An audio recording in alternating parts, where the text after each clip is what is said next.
සිරි මේ ඔයයි කාලේ අපිත් එක්ක එක පන්තියේ නේද හිටියේ? අනේ මට අඳුර ගන්න බැරි වුණානේ. එකම පන්ති වුණාට ඉතින් ඔයාලා පන්ති ඇතුළට මිනිස්සු නෙමෙයිනේ.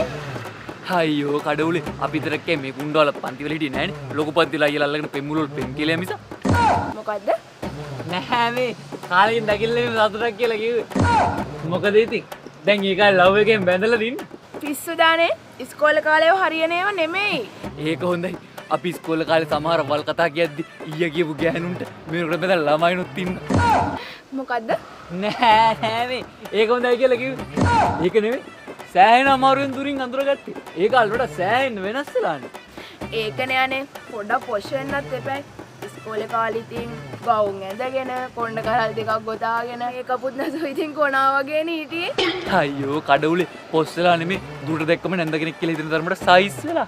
ගොනා නෙමෙයි දාලා ඇත්තා වගේ දැක්. මොකද්ද?